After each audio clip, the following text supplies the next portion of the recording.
Hello everybody, my name is David Jaume-Andreu. I'm the director and producer for Ninja Gaiden Ragebound, and today I'm joined by two of my wonderful colleagues, Miguel. Hello, this is Miguel Murat. I'm level designer at The Game Kitchen. And also joined by Uriol Tartarin. Hello, I'm Uriol. Nice to meet you. I'm a game designer for the project.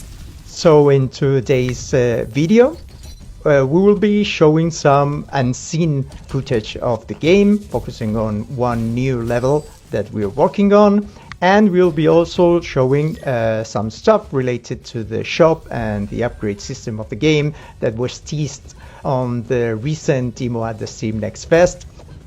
So let's actually start with this. Uriol, can you explain us a little bit about the shop system and the upgrade system that we've introduced in Ninja Gaiden? Sure. So now we are seeing the footage in the shop. Here the player will be able to purchase and equip different items that modify certain aspects of the game. We can find, for example, the talismans, which work as passive abilities, some better suited for a more defensive playstyle, and other fully focused for an offensive approach. There are also what we call secret arts, which would be similar to what ninjutsus are in NES games. The player can equip a spider weapon and a powerful ability called Ragebound art. Nice, so we'll be seeing in action some of these systems throughout the level that we'll showcase. This level is placed around the beginning of Act 3, at the same time more or less that the castle level that we showcased at the Steam Next Fest demo. And Miguel, why don't you explain us a little bit about the idea behind this level? So in this level, we are at a construction site that is near the Kamakura region in Japan.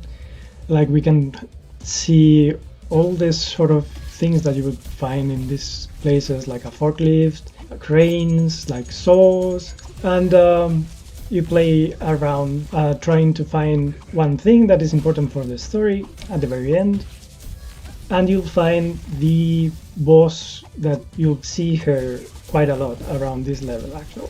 This is actually one of my favorite bosses and enemy characters in the game, and we're seeing already here some heavy usage of the chakram weapon, spider weapon, I think, Uriol? Yes, this one is called chakram. As I said before, player can equip what are called spider weapons, which are ranged weapons that each one has different properties. In this case, the chakram is a projectile which is thrown forward, piercing enemies, and then moves backwards midways until leaving the screen. It's very useful, for example, to deal with enemies that are hiding behind shielded enemies, which are difficult to reach.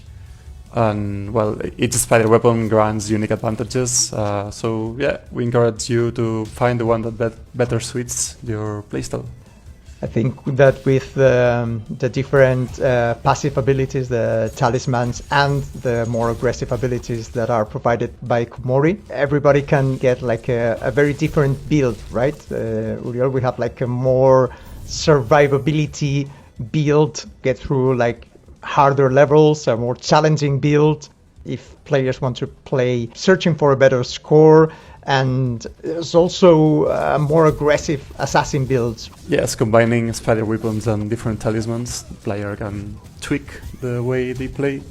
You mentioned also some talismans which make the game harder. These ones are, for example, ones that totally delete out of the equation the checkpoints in the level.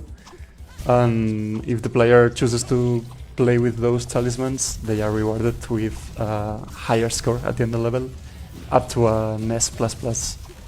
So in this level we can see already a big chunk of enemies getting at you at once. That's right, like we've got many enemies in the game, but like some of them are placed with what we call a hypercharge. If you kill them, you get the hypercharge, which allows you to slice huge demons, like not just the small ones, but also the huge ones, which usually require more than one hit, or might even be shielded. but with a hypercharge you can kill them all. And it's something that it is there for you to use, but you don't need it. Like, you can play however you want. Like, you can enjoy slicing all the enemies on the screen and making some fun choreography and feeling super cool. And you can also like jump over the enemies and rebound on them, or go through them and leave them behind you. That's up to you. So several ways of getting through the levels, being like extremely destructive, being like attacking the enemies with multiple hits, or getting the best hypercharge opportunities. So here's Rivashi. We see her previously in the game. We don't want to make some spoilers, but here she's back, putting things a little bit more difficult. Yes, that's right. So in the game we have some sections that change a little bit how we play the levels. So it's more fun, more fresh. So in this part, for instance, like you have to hide behind walls and elements of the screen so you don't get wiped out by the boss. But we are also getting hard in the hard mode. Isn't that right? Yes, we are also getting a hard mode. So we've rebuilt the levels. Like, the levels are the same, but we've made it different for the hard version of the game. It's not just like making the enemies getting more health points from you, but they also attack a little bit different.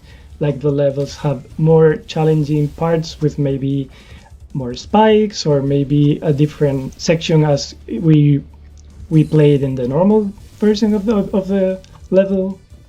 In this level we have like a lot of platforming sections also, but the most challenging parts are definitely those of Kumori. We call like the demon detours, when Kumori commutes with the alternative reality and she can't move to different parts. We'll be finding quite a few of these around the levels.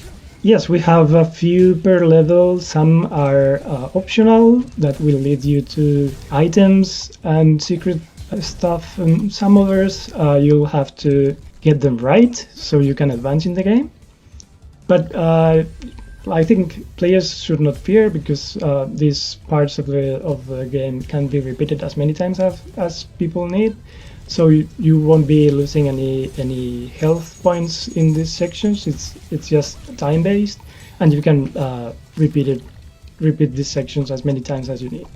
But if you want to get like the highest score, you will have to take into account not only the time that it takes you to complete the level, but also catch up all the collectibles and to get all the challenges done. So about collectibles, Uriol, can you explain us a little bit how we're doing this in Ragebound? Sure. Through the level, the player will be able to find many collectibles. There are three kinds of collectibles. For example, we have the crystal skulls. Their purpose are to let you have the highest score in the level. But also, if you collect all of them, you'll have a special reward, which we will not be saying here.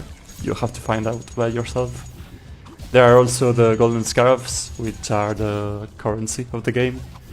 Those will let you buy items from the Muramasa store, the items we told you before. And finally we have the scrolls, which if you take one, you unlock a secret level. Yep, so we have like main level, secret ops, that's how we call them. And how are items unlocked on Muramasa shop? Yes, so item unlocks are tied to the score you are given at the end of the level. For example, you'll see at the end of this level that if the player takes a V, for example, they unlock a new spider weapon. So yeah, we encourage you to get the highest score in order to unlock the best items in the game. Okay, so talking about the Ragebound arts, you can see next to the health and key bars there are some red orbs. Those are the rage orbs, which if you replenish them, you will be able to use a Ragebound art. Ragebound arts consume all those orbs and lets you use a powerful ability. We have many different abilities, each one for a different playstyle. For example, we have some offensive ones, which are a screen clearing attack, and others that give you more utility, like freezing time or granting you a pool of healing powers. Yeah, so the idea is that we have like different offensive, defensive attacks, talismans, etc. Like so that every kind of player can find his own way of playing Ragebound. Okay, so this is an interesting bit. The Red Demon is getting his revenge with the bulldozer after being run over, or his demon family, with a forklift. Yeah, the game is full of these small size bits that break a little bit the action in different styles, and it will surprise the player more than once, I think. So now we're getting into this boss fight, one of my favorite evil characters in the game, that takes place in this ancient temple that has been unearthed during the construction works. It's quite a fun and dynamic fight. She's one of the smallest, I'd say, bosses in the game, right, Uriel? Yes, this one is mainly flying all the time. She attacks you by throwing lightning strikes at you. And as you can see, from time to time, she casts you some lightning rods. And one of those is always glowing in a pink aura. Destroying this lightning rod with a range attack grants you an hypercharge attack. And if you deal this hypercharge attack to the boss, you can stagger it. So you can gain a pretty big window to hit it and deal massive damage to it. Yeah, this is something that is like common between all the enemies, right? You can go like to deal heavy blows, but you can also like try to stagger them to get like a free chance of a multi-hit. Yes, you can deal cheap damage to it by jumping and attacking, but you always have to look forward for these hypercharged windows, which each boss has it differently. And yeah, that's your goal in each fight, is to stagger it and deal a lot of damage. So this would be like kind of the early mid-game boss in terms of like difficulty patterns, etc. We'll be finding a lot of big creatures. Yes, a lot of big creatures and others not that big, but equally dangerous. But yeah, quite a lot of variety we have here. As you can see in the boss fight, like when you got the first hit, there was a pop-up that said that you failed one of the challenges of this level. So on top of everything else, in each level we have different challenges that are defined exclusively for each level. And in the case of this level, like one of them is to do a no-hit during this fight. But there are several different kinds of challenges, like defeat different kinds of enemies, or like fly through a part of the level without stepping on the ground, doing guillotine boosts on a certain amount of enemies. And I think it's an extra challenge for those who want a little bit more, and will get rewarded with more score. Okay, so until here, today's video of Ninja Gaiden Ragebound. Remember, the game will be out on July 31st on all platforms, and we're really looking forward for you to play them. Thanks a lot for staying with us, and until next time.